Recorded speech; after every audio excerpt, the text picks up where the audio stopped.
So to start off, when it comes to the new entity within the Cruel Intentions franchise, this is definitely for someone who likes messy stories where friends and foe flip flop from episode to episode. There are characters you absolutely love to hate, alongside some who almost perfectly live in the gray area. But alongside that, if you're the type who finds yourself latching onto that one person in a show, hoping for the best but always preparing for the worst, this is definitely going to give you a wild ride.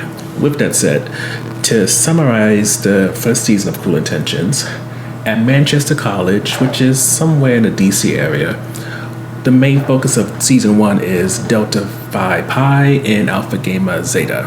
They're the two Greek organizations on campus, and special attention is given to Caroline, who is the president of Delta Phi. She is this queen bee type, with her right hand being this young woman named Cece. And when the series starts, pretty much everything's in bliss. But then comes a hazing incident that puts all of Greek life on campus on notice and on probation. And being that Caroline's the president of her organization and has quite a bit of influence in general, she does her best, whether it's through manipulation, backstabbing, sex, whatever, to make sure her and her associates defend their shared interests, while occasionally, when necessary, backstabbing each other in order to make some type of gains in the social hierarchy. So get into the review section. One of the top highlights that has to be noted is Sarah Catherine Hook as Caroline. And the reason why we say her name rather than just talk about how great Caroline is because you don't just get an actor playing a role that could potentially be the peak of her career, what she's known for the rest of it, and that's it. What Hook brings to Caroline gives you almost Cersei Lannister from Game of Thrones vibes. And yes, what Caroline has is on a much smaller scale compared to a kingdom battling dragons and a bunch of different entities that are trying to take over. But when it comes to Caroline, what she does is really tap into that love to hate thing. And what makes it even better is that as much as you love to hate the character, every now and again, Hook has a scene or moment where it kind of pulls you back in and it kind of gives you a bit of a Jekyll Hyde feel. So it makes it so, as much as if this was played by anybody else, you can imagine when the ruse gets put on where she's trying to be nice, show a vulnerable side, you could potentially look through it. When it comes to a Hook gives Caroline, you kind of want to give her the benefit of the doubt. You want to think, okay, maybe that you're trying to soften her up, especially as the season goes on, but nah. And because you feel tricked possibly more than once, it just doubles down your hatred for the character, and it leads to the type of reaction that I don't think a lot of actors are able to get when it comes to characters. And that's why we have to say her full name, Sarah Catherine Hook, rather than just mention the character and keep it pushing. The second highlight for us is definitely going to be Cece, and I wouldn't say that Cece's on the level where you need to say the actor's name, but what I like about Cece is that it's easy to see Cece at first as just a minion, someone who you may feel sorry for but don't need to take note of. But as time goes on and Cece doesn't just drop the traumas and stuff she went through just for like a quick joke or maybe like an awkward moment, but you really start to feel something for her, especially as there's opportunities for her to possibly do better or be better. You get invested. It's because one of the things that kind of get to you at first is the fact that Caroline isn't someone who smiles to Cece's face and then talk about her behind her back. She berates and talks down at Cece in person, sometimes with others around, and it makes it so you really find yourself taking note of Cece as who she is outside of Caroline's orbit. And as she gets, again, as an opportunity to establish her life outside of Karen and outside of Delta Phi, you root for her so badly. And not to give stuff away because I'm pretty sure the embargo won't let me, but there's certain situations and scenes where it's just like you get so excited and smiley, and I wouldn't say butterflies in your stomach, but you know, you will get invested when it comes to Cece to the point where it's gonna make you really hope that Caroline lets her have this one thing just so that her loyalty is in some way shown any kind of appreciation. Sticking with talking about Caroline because there's a reason why she was a big highlight. The next thing is the Lucien and Caroline relationship. And if anyone knows about Cruel Intentions, the first movie, you would know about the very twisted, potentially controversial, depending on how you look at it, relationship between the step siblings, Lucien and Caroline. Now, in many ways, the controversial part about how they tease each other and how this weird dangling of a carrot for intimacy, especially of a sexual nature, it's there, and it does. I mean, depending on what you're into, it may entice you. I don't know. That's your business. But the point is, one of the reasons why Caroline is sometimes able to kind of rope you in is because of her relationship with Lucien, because Lucien has known her before she got to be president of Delta Phi. And while we don't get a lot about Caroline's background beyond her relationship with her mother, what we do learn is that Lucien does know her buttons just as much as she knows his. And because there's a familiarity there, sometimes it breeds contempt between the two, but at the same time, it does create a safe space. It does allow for some sense of vulnerability that both actors benefit from.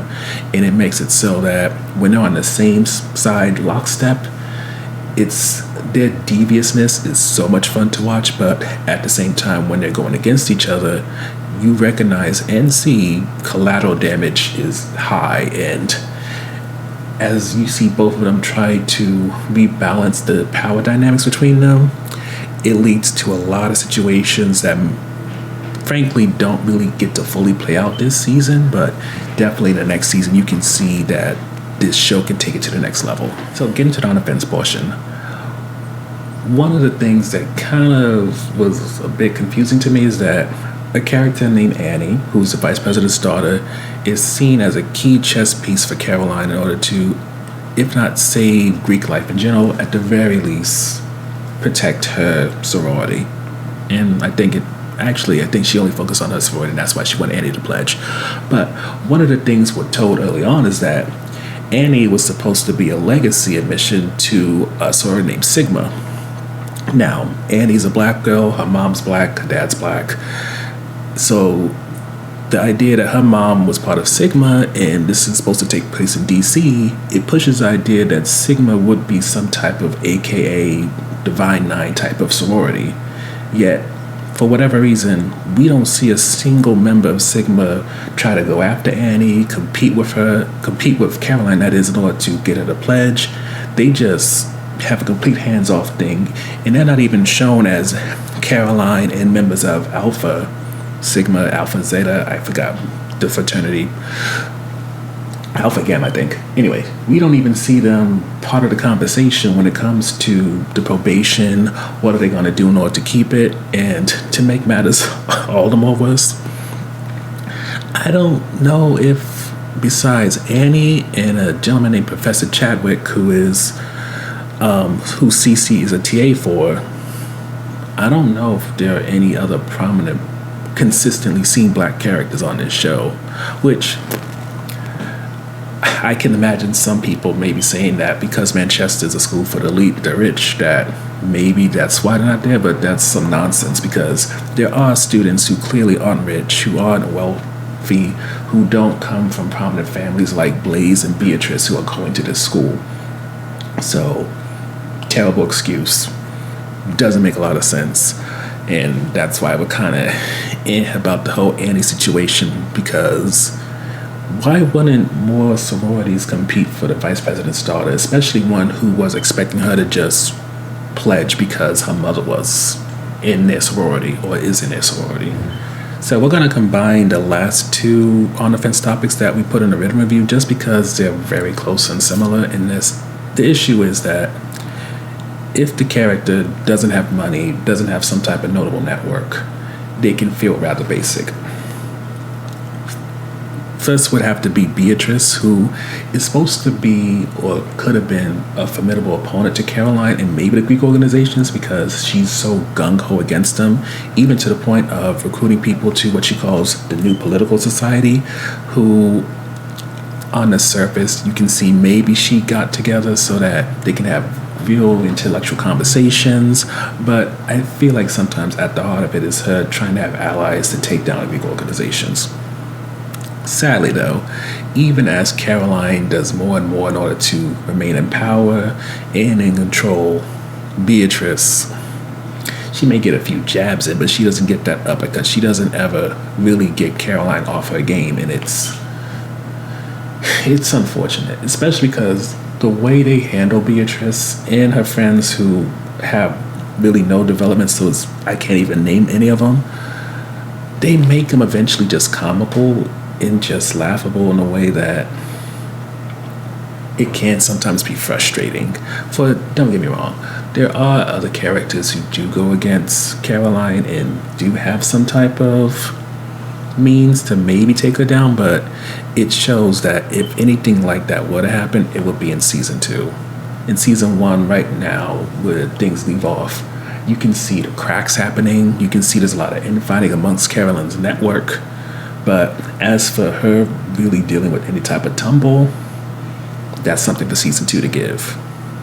But going beyond Beatrice, one of the other issues that we had, which may be more of an issue for me than others, is that when it comes to this show, it feels like anything that isn't dramatic or could potentially become dramatic, it doesn't last.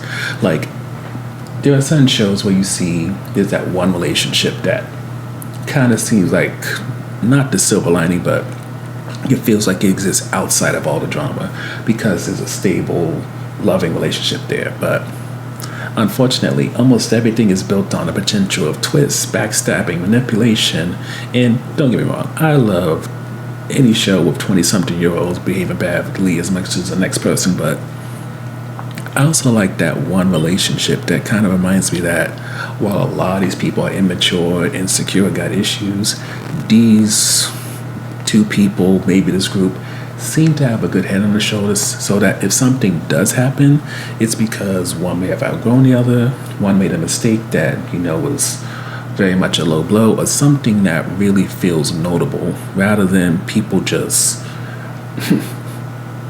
taking out each other because it's Tuesday. Found myself recording, I forgot to mention. Another on the fence topic is the fact that while the Delta Phi, Caroline, Cece, all that drama is rather interesting, when it comes to the boys, if they're not directly involved in one of Caroline's schemes, they kind of fail in comparison. Now, granted, Blaze, who we mentioned earlier, he has something going on with a conservative congressman's son who is basically like his best friend. And of course, he has his own little hijinks in trying to mess with things whilst he tries to position his friend in a high-ranking position for reasons we can't go into because embargo. But all the drama that Blaze has and that other characters in the frat, it just doesn't have that special something. And I could only contribute that to that there isn't a Caroline equivalent on the boy side. And even though Lucien is part of the fraternity, honestly, it seems like he more so rather be around Annie, be around Caroline, and what they got going on than really deal with his frat brothers. And honestly, I can't blame him. Overall, when it comes to the new version of Cruel Intentions, there is definitely room to improve, but I feel like there's no denying that for a premiere season, especially on a streaming network, while it may have room to improve, it's still one of the best premiere seasons that we've seen in a long time. For whether you're talking about Hook's performance, the standard of debauchery, and I would even say quality that this delivers, I feel like no matter what network or show you compare this to, this may not be like the most realistic thing whatsoever, but it has an entertainment value that I don't think a lot of shows that are coming out, especially focus on this demographic have. And ultimately, I feel like this is one of those few times where it's using a recognizable product like Cruel Intentions that hasn't really been tapped into in a long time. It is not just using it for name recognition and then trying to live off of that, but really make something out of it so that this isn't just a cash grab, but something that could enhance the franchise and have a long run.